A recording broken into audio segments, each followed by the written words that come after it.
Did he get fired by Gervonta Tank Davis?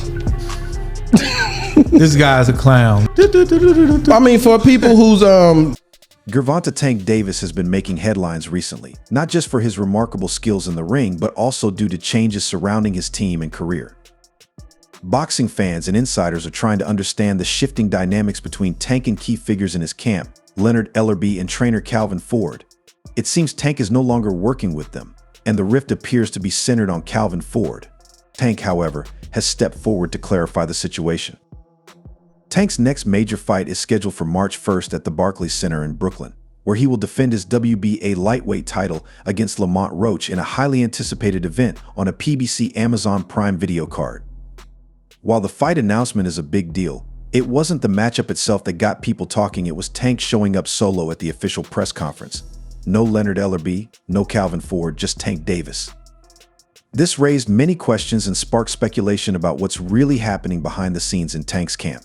The move is adding fuel to the ongoing rumors and intrigue surrounding his evolving relationships. Shit built up. It's a lot built up. And I'm gonna take it out on him. Sorry that it's gonna be him. I'm telling you. I promise you. I see y'all. The revelation was revealed on social media by Rick Glazer, who claims that Tank has severed his relationship with Leonard Ellerbe, who has been a member of his team since 2015 and has greatly influenced his career. Tank has always had Ellerbe by his side, a loyal ally of Floyd Mayweather and a pivotal role in Mayweather promotions. Even throughout Tank's public falling out with Mayweather, LB stood by Tank's side, providing support and advice, but that chapter seems to be finished now. You button that up and just let people know. People, they didn't see me at the press conference. I was ill. Yeah. That's it. Tank's transformation from a bright prospect to one of boxing's most marketable stars has been largely attributed to LBY for almost 10 years. According to Glazer's report, Tank may be wise to make this separation in order to take charge of his career and look outside the PBC. Ellerbe, who is renowned for his marketing acumen and is already associating himself more closely with PBC and Steven Espinosa, is not going to have any difficulties. He isn't anticipated to go away anytime soon, so this might be his next move in the boxing scene. Yeah, Tank is not signed to Mayweather Promotions. Okay. Gotcha. He's not signed to Mayweather Promotions. His contract ran out, Yeah. and that's fine. Still But as I always say, contracts don't define relationships. However, that's not all. Ford, Calvin rumors also surround Tank's long-standing trainer, who was among the first to coach him in the sport. Fans have taken note of Ford's absence during Tank's preparation. Tank's actions and cryptic remarks imply that he may be looking into different training possibilities, even though there is no official news regarding a full break. Ford, meanwhile, has been cautious to show respect for Tank and his choices while acknowledging some stress. Their connection, which is based on devotion and history, but may be taking a different turn, appears to be in a precarious position. Tank is about his business. He understands he's a professional now, and he's had some ups and downs, and he's learned he's a family guy now. The whole nine. And it's like, but more, he's a naturally small guy. And again, he don't walk around 30 pounds over his weight. You don't do that no. These adjustments mark a more significant turning point in his career than simply replacing squad members with Tank. At 30, he's moving into a phase where self-reliance and wise choices are essential. Other celebrities have followed this path in boxing. Fighters like Terrence Crawford and Canelo Alvarez have deviated from conventional setups in order to take complete control of their careers. Tank has a lot of alternatives because of his brand value and star power, including working with top-ranked organizations like Matchroom Boxing, or even going it alone like Floyd Mayweather did. Roger never got Trainer of the Year when Floyd was Fighter of the Year. Yeah. His dad never got Trainer of the Year. So, I've been openly expressing that, and I think it's time that Calvin gets it. If Gervonta Tank Davis leaves the PBC Premier Boxing Champions, it would mark a major shift in his career. PBC has played a pivotal role in his rise, but financial issues within the organization have led many to question its future. The PBC's struggles, as highlighted by figures like Leonard Ellerbe, could have significant implications, with Tank's departure potentially shaking the stability of the organization. However, for Tank, leaving could open new doors, allowing him to pursue the high-profile fights fans have been clamoring for. Moving on from PBC, or going independent, offers clear benefits. Fighters like Canelo Alvarez and Terrence Crawford have proven that having freedom from restrictive contracts allows them to secure bigger paydays and face top opponents. With Tank's talent, charisma, and strong fan base, he's well positioned to follow a similar path and take control of his career. Breaking free could be the key to finally making the big matchups that fans desire. However, Tank's legal troubles add complexity to this decision. His support team has been instrumental during these challenging times, and moving forward without them would require careful consideration. Losing figures like LBY and possibly Floyd Mayweather's support in the process could pose challenges. Nonetheless, Tank appears ready to navigate this transition, take charge of his future, and make his own decisions. While the road ahead may not be easy, his potential for growth and success outside of PBC could be significant. Because Roach he come to fight, and I think it's a great fight. Everybody talking all that stuff about why Roach, because he signed and took the fight. Tank has been quite quiet about all of this, but his remarks are very telling. He has expressed his gratitude to Ellerbe and Ford for their support, but he is eager to move on to the next phase of his life. In a recent interview, he stated that sometimes you have to make difficult choices in order to progress. I appreciate all that Leonard and Calvin have done for me, but I'm more concerned with what will benefit me in the future.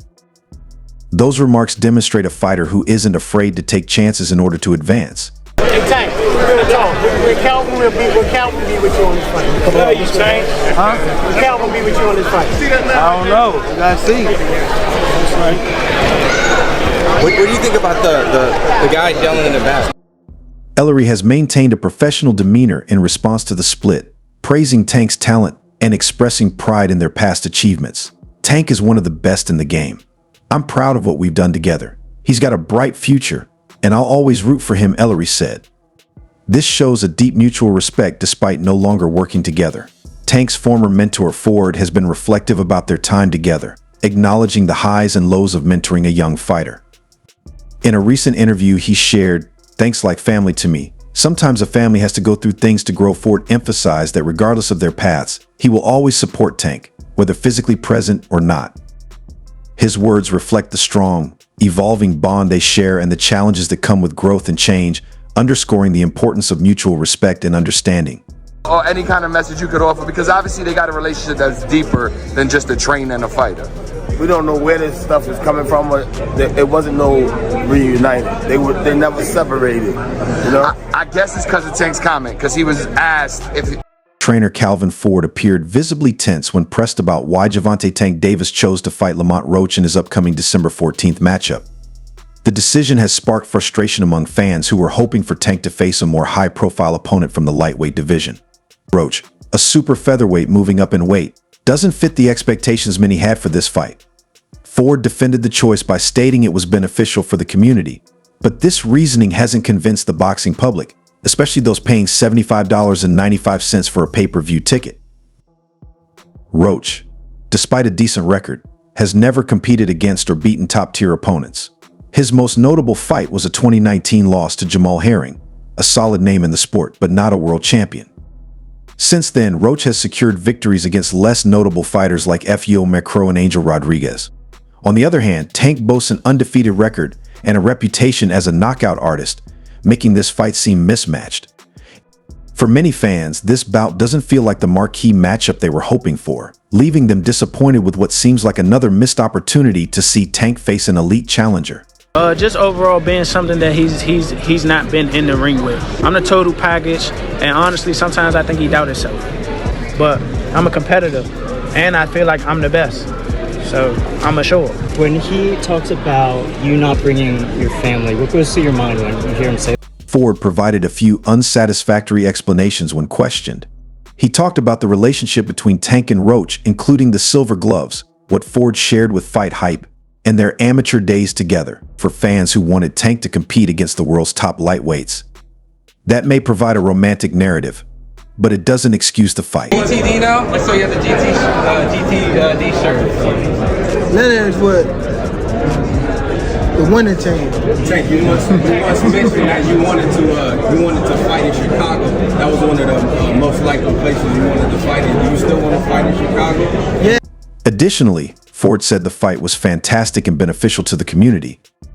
It's unclear whose community he's referring to. Boston, where Tank is from, or maybe Washington, D.C., where Roach grew up. In any case, the general boxing public who pay to watch doesn't think so. They are demanding bouts with elite fighters like William Zappa. Marala Raymond instead, they're facing what many consider to be another soft-touch opponent for Tank, like Andy Cruz or Kesson Davis. What do you think of the announcement of the Gervonta Davis-Roach fight? I think that, it's had a lot of criticism, but it's not a bad fight. Lamont Roach is a world champion. He's smaller than Gervonta Davis. The problem is not many people are aware of who he is or his ability, but he can fight. I don't think it's a huge fight, but Tank has previously chosen to take on smaller opponents when he moves up in weight. His fights against super featherweights Leo Santa Cruz and Hector Luis Garcia are well-known examples of this. With Tank's rising star power, it's getting tougher to ignore the pattern. People anticipate challenges that live up to his hype and skill. People will do that. That's what fans do. They give bad criticism. But the backlash isn't without merit, Ford said, dismissing the criticism. Tank has frequently been charged with selectively choosing opponents, and this bout with Roach seems to be just another example of avoiding the most difficult situations in the lightweight class. It's gonna be a party on your floor. I'm gonna let y'all know something. His father was up here shaking on the what's his name. He was shaking on the Thank everybody that played a part in it. My team, Roberto Diaz, Curry Jonas. On my kids, he was shaking on this hand. On my kids, he was shaking. How you gonna say his cap? And you gonna say his cap? I'm watching him.